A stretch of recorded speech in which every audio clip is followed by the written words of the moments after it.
Magandang araw sa inyong lahat, sa aming malulugod na viewers. Narito kami upang sabihin sa inyo yung aming opinion tungkol sa salvation. So, ano nga ba yung salvation?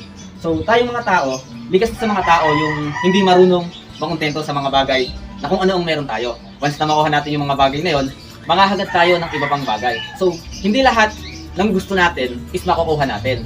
At hindi lahat ng kailangan natin ay maibibigay sa atin ng Panginoon. So, yung salvation, hindi siya darating sa'yo kasi hindi ka kailangan ng Panginoon dahil ikaw yung may kailangan sa Panginoon. Hindi siya yung lalapit sa'yo. So, the word salvation comes to... Ito yung ibig sabihin nito is yung pagliligtas sa mga kasalanan mula sa mga makatuksong bagay na makaka-influensya sa pagdedesisyon natin. Ito yung salvation. Yung salvation, para sa akin, it's all about na paano mo in-accept sa buhay mo si Cristo, paano mo tatanggapin or paano mo siya i-welcome sa buhay mo. 'Di ba? Nangyari na yung pagtubos sa atin ng Panginoong Kristo, mga kasalanan natin, namatay siya sa krus. Ngayon, bilang isang tao, alam natin na nagkakasala tayo. Ngayon, bilang isang tao, darating sa buhay mo yung hahanapin mo yung peace of mind mo, 'di ba? Darating yung punto na hahanapin mo yung Diyos. Ikaw mismo yung maghahanap sa kanya. Pero hindi ka niya iiwan. Nandiyan lang siya para sa araw-araw na ginawa ng Diyos, andyan siya para sa'yo. Ngayon, nasa sa'yo na lang kung paano mo siya hahanapin, paano mo siya i-welcome through Jesus Christ. So, tanggapin mo na si Jesus ng tagapagligtas. Tanggapin mo yung Ama at siya yung gawin mong guide sa araw-araw na buhay mo. Para sa akin, yung salvation is all about na paano ka maliligtas sa mga gawa mo, paano mo matatanggap yung kaligtasan na dapat talaga na para sa iyo. Paano mo paano mo makakamtan yung kaligtasan through Jesus Christ, and paano mo makakasama naman sa langit. Parang gagawin mo ng motivation. Ayun, yan. Parang, kumbaga partner, para sa'yo dapat, para maligtas tayo dapat, kasama sa priority natin or laging una sa priority natin is si God. Kasi marami tayong pinagkakaabalahan, marami sa mga tao na kumbaga nagiging pangalawa na lang si God sa kanilang priority. So, ikaw naman partner, ano yung salvation para sa'yo?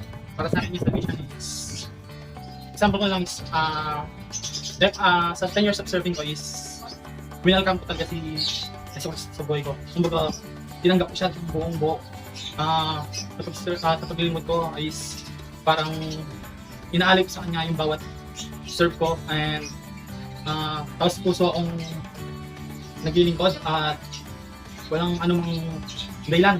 Halimbawa, sa paglilingkod ko kasi is gigising ka ng 5 AM. Hindi na ako yung parang yung parang pusa akong gigising para makapag-serve at makapag-lingkod sa kanya. So, more on sacrifice.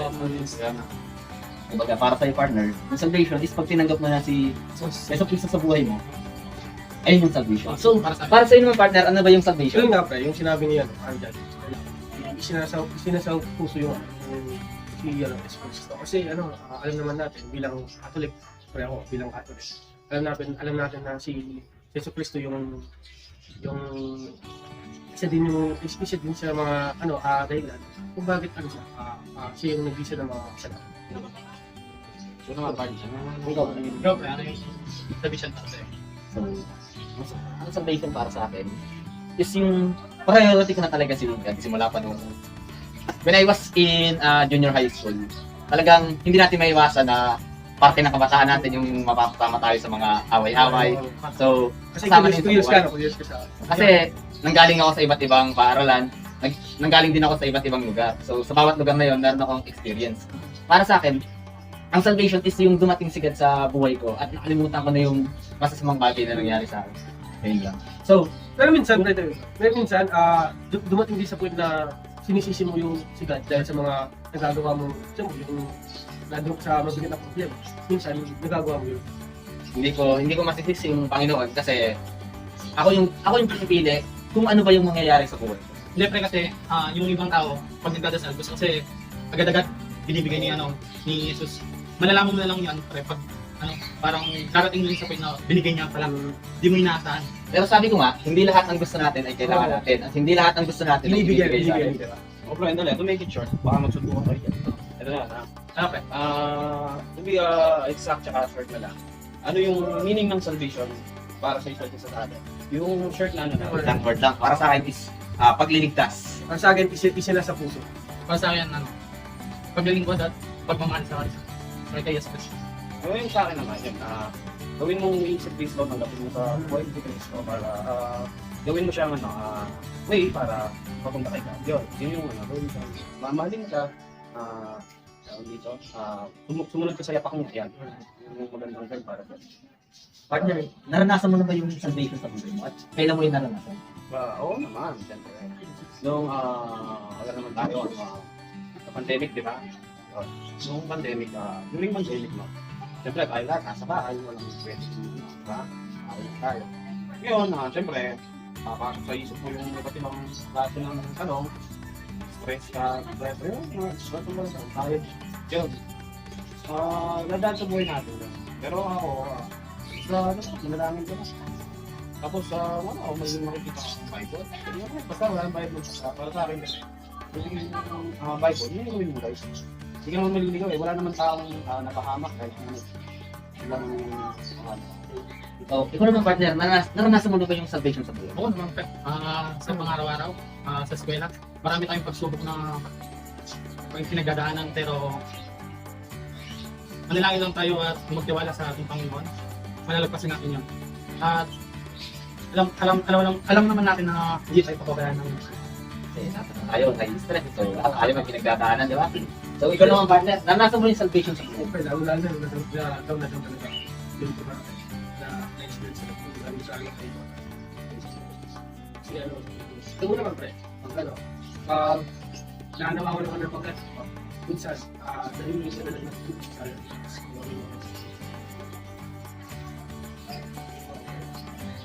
Sa akin naman, naranasan ko yung salvation kasi ako yung kaawal na hindi marunong depende sa iba. Tanging sigat lang yung pinakapitan ko.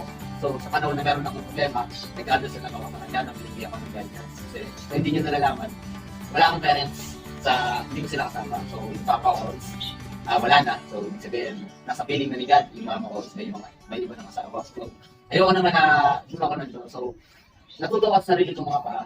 Na kumbaga, hindi, sa punto ng buhay ko, hindi ko rin naiwasan yung mga problema, yung pag-iisip ng anxiety. So, naranasan ko yung partner ako salvation. sa'yo, partner ako Partner na talaga ng buhay yung pag-iisip. Pero dapat, hindi mo siya susubukan. Kasi sa bawat problema, may Diyos ka dapat sa kasama ng buhay. sa'yo. Sabi ka nila, pre, yung problema, ito pa sa'yo.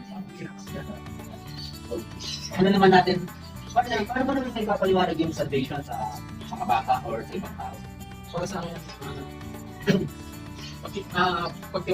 pagtitiwala sa Panginoon na dapat manalig sila sa anumang pagsubok na kanilang dinadaanan. At di sila pababayaan ng buong laban. Ikaw naman partner, paano mo may papaliwanag yung salvation sa mga kaibigan mo or sa ibang tao? Pero nasa mga kaya, sabihin mo, resources, Diyos na kumain sa atin. Kasi imagine, diba, sa araw-araw pa lang ang buhay natin yung tawag dito, siguro pa lang, actually, kasi tulad na ng iba nga, di ba, yung katulad ng kasi hindi mo alam kung ano nangyayari. Ako matutulog ka, diba? Yung buong maghapon mo, tinulog na lang kung ano nangyayari. Alam mo, kung masasabi ko lang sa mga bata, higit na nakakakilala sa mga salita o sa tayo. Minsan nga, yung ikaw, kilala ka, parang hindi ko alam sa salita. Diba? Pero yung nagbago sa akin, kasi hindi ko pinag-kilit na sa pamungan. Kilala niya ako, isa. Yan yung so kaya dapat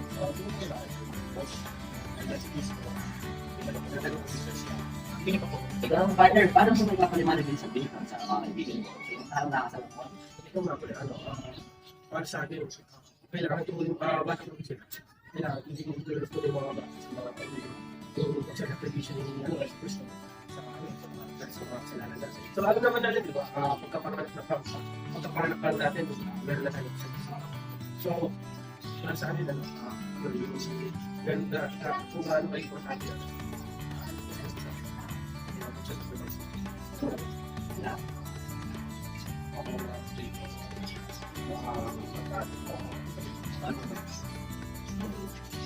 Lahat ng tao is may pagkakasala or may kasalanan. Walang tao.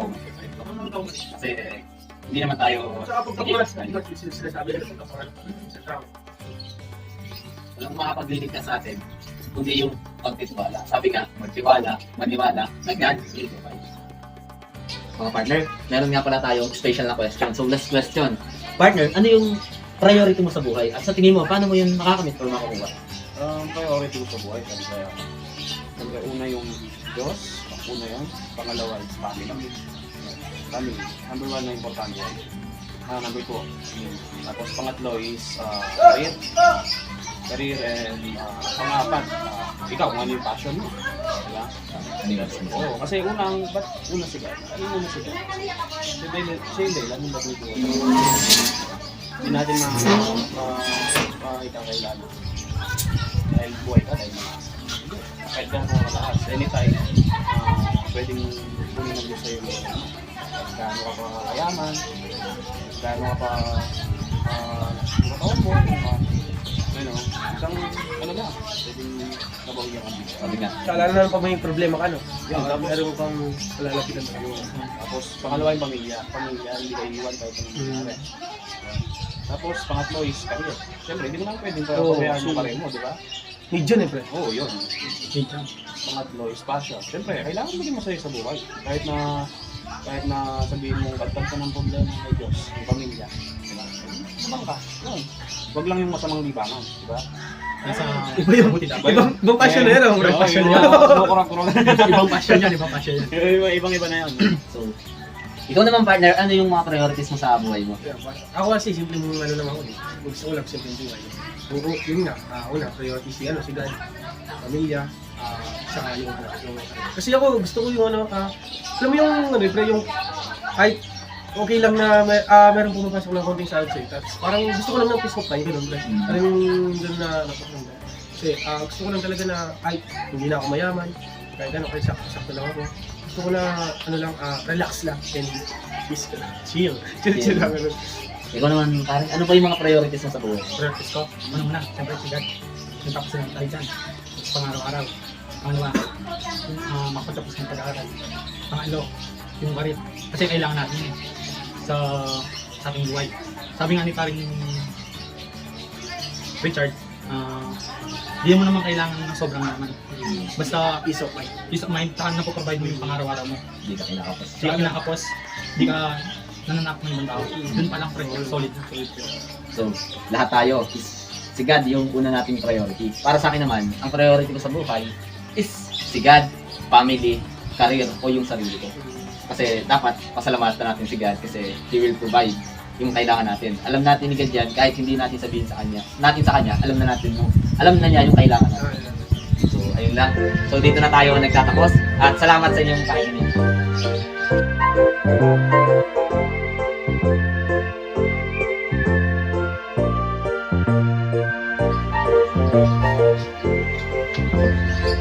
So, good evening everyone. Narito tayo upang pag-usapan kung ano ba talaga yung salvation. Guys, para sa inyo, ano ba yung salvation? Ikaw, ano ba yung salvation para sa inyo?